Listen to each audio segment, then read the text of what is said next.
What's crappin'? Welcome to Under the Foreskin, a show dedicated to the happenings of the SJU and Misfits Fantasy Football League. From the Under the Foreskin Studios, my name is Kyle. I'm the voice of the SJU and Misfits Fantasy Football League and the head of football operations for the undefeated 4-0 Potomac Pretenders. Very special guest in studio today, which we'll get to in a bit.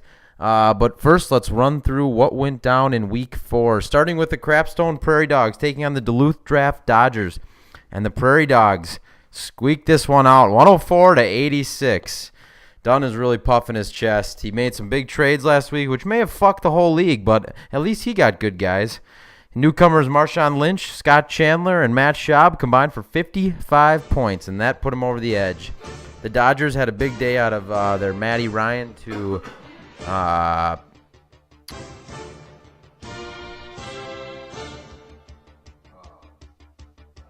Roddy White combination. They look strong, 53 points between the two, but just too many five-pointers when you go down the roster to overcome Crapstone's solid day.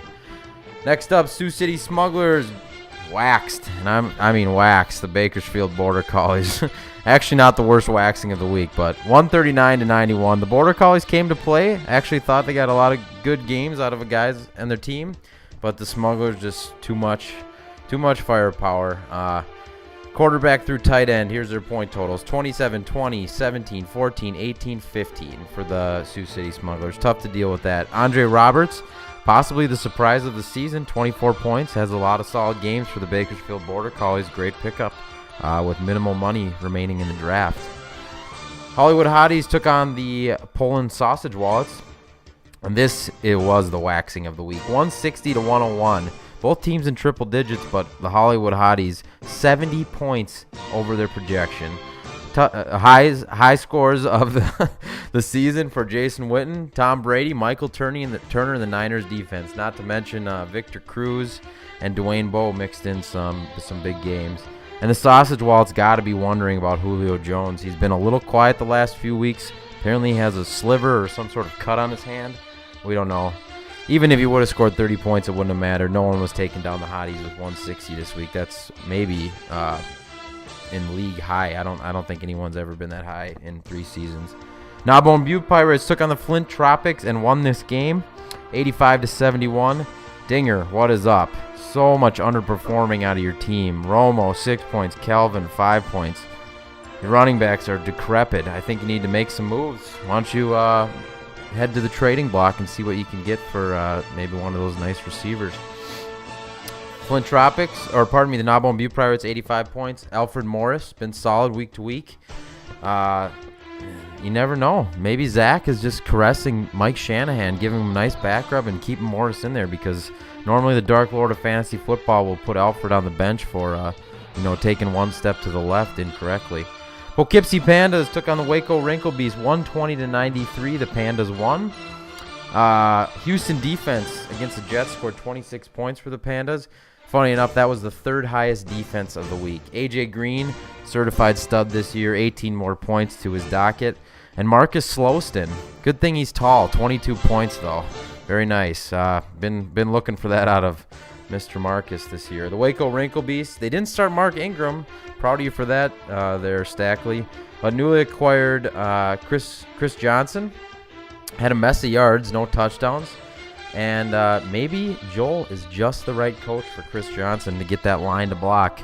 Second to last up, Buffalo Armadillos defeated the Chernobyl Tin Whiskers 90-82. It's a battle of emergency fantasy stars. Mike LeSure and Dennis Pitta. The score was 3 points to LeSure and 0 points to Pitta.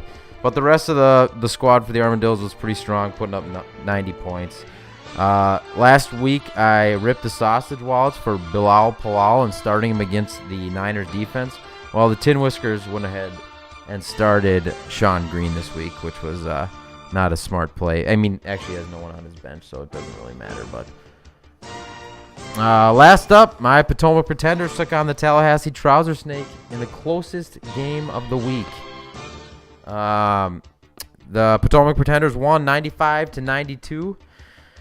Little scare for the Pretenders. They were up big after Sunday afternoon games, but the Trouser Snakes still had Vic, Deshaun, Alex Henry, Ahmad Bradshaw, all on Sunday night, and the Potomac Pretenders only had Jeremy Macklin, who would not even make eye contact with Michael Vick. Next up, Waiver Wire Wednesday. A couple big trades before Waiver Wire Wednesday. Bakersfield Border Collies dealt Wes Welker, Steven Jackson, and handcuffed Daryl Richardson to the Tallahassee Trouser Snakes for Frank Gore, Niners standout running back, and Devery Henderson, my view on this trade, I like Frank Gore going to the Border Collies. I personally wouldn't want Steven Jackson on my team, but, David can do a lot with Crust, so we'll see. Next, the Bakersfield Border Collies went back to the trading block with Darren McFadden. Slow start for DMAC this year, but obviously he's going to tip an eyebrow when he crosses into the trading block. He traded with my team, the Potomac Pretenders, for Pierre Garcon and newcomer fantasy football stud Stephen Ridley. And I think this is a good move for both teams. I had a little extra depth at wide receiver and felt safe enough to dish Garcon, and I like DMAC long term, and I got to do something to try to take down Roger if we ever make it to the playoffs. Waiver Wire Wednesday came and went. Steve Zerline went for $11 to the Gnawbone Butte Pirates. Congratulations, Zach. You are now paying your kicker more than anyone else in the SGU and Misfits League. Congratulations. I picked up Dominic Hickson with Nick's hurt all the time. Figured I better have someone in there on the Giants snagging those grabs.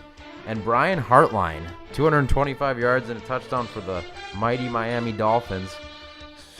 He went for $40. Yeah, and he is white. So $40 is a lot for a white guy. But you never know. Nick Ellison is good at picking up waiver wire wide receivers. He picked up Victor Cruz last year for about the same amount of money, I believe. And maybe it's Victor Cruz Part 2. I don't know if Tannehill is quite the same as Eli Manning, though. Last trade of the week, I traded Ryan Fitzpatrick for the Thursday starting Kevin Cobb as they take on the St. Louis Rams. Then questioned myself about it and ended up putting Matt Hassel back in. We'll see if that holds through tonight. All right, Jason Johannes in the Under the Foreskin Studios with us tonight, back after a great performance last week on the show. His picks were 4-3 versus my 5-2, but hate to toot my own horn. We'll see how he does this week. Week 5, the Potomac Pretenders take on the Sausage Wallets. Derry McFadden, newcomer, is on bye, and I'm personally a little scared of Julio Jones. I like the Sausage Wallets in this game. How about you, Joe?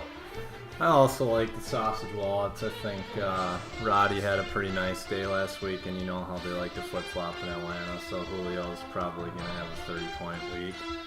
So things are looking good for Poland. We both like the Poland Sausage Wallets. The Crapstone Prairie Dogs take on the Gnawbone Butte Pirates. I don't like one-hit wonder Andre Brown, and I don't like Freddie Jackson against San Francisco. I'm going with the Crapstone Prairie Dogs to upset the Gnawbone Butte Pirates. What do you think?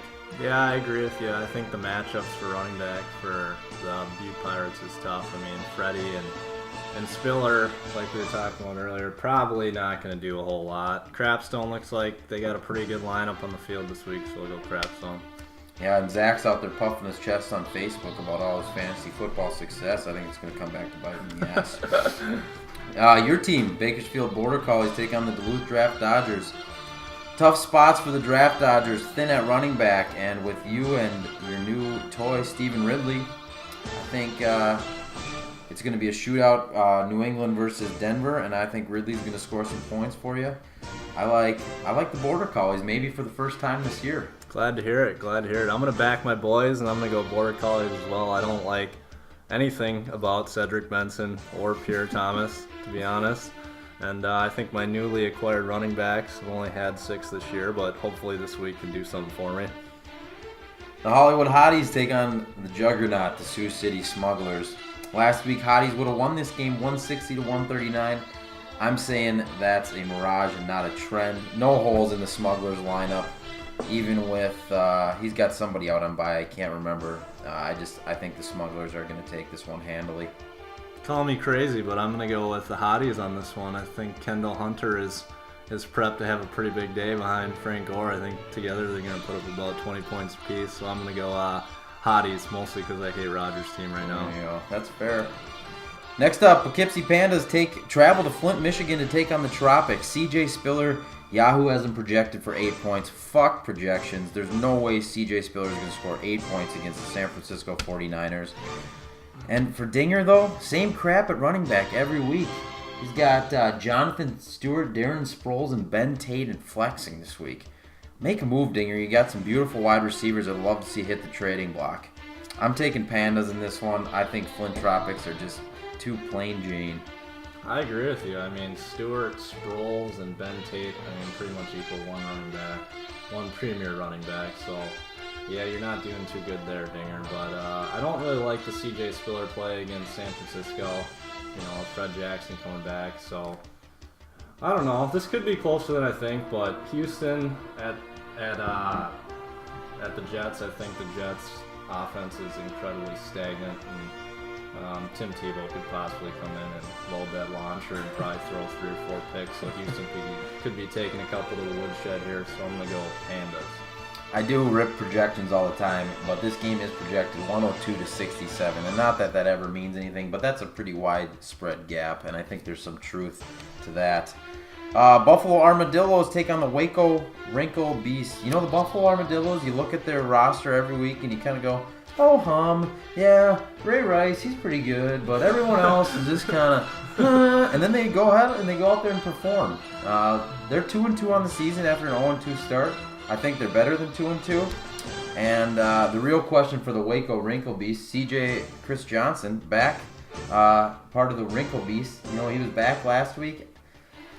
Plays the Minnesota Football Vikings this week with a stellar run D. So, I don't know. Joel might be the answer for CJ. I don't think it's this week. I'm going Armadillos. I'm going to go Armadillos, too. A lot of love this weekend for Jack and Jamie. So, yep. Good things to come for them. I think Chris Johnson probably got a diamond-encrusted 16 necklace last week for his 16 fantasy points that he scored. But I think Chad Greenway is probably going to rip his head off this weekend. I like that. We could call this the Usher cast, as we were both ushers in the Buffalo Armadillos wedding. Oh, absolutely. We should maybe get some kind of t-shirt for under our tuxedos. Definitely. Tallahassee Trouser Snakes take on the Chernobyl Tin Whiskers in the last matchup of the week. I don't know why, but I'm going Chernobyl Tin Whiskers. I really don't know why. They're starting Stephen Hill, Kobe Fleener, and Sean Green. Ugh. Oh, that's right. But I don't know.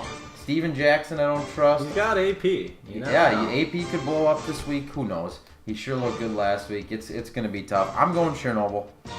Okay, I'm going to go Tallahassee. I think Baltimore's defense is going to be, once again, stellar for Dave. Those guys they get older and they're still just as good. I'm going to go Tallahassee just because of Baltimore's D as well as Stephen Hill playing Houston and Sean Green. I honestly would just grab somebody off the wire. They're worthless. Ugh, crust.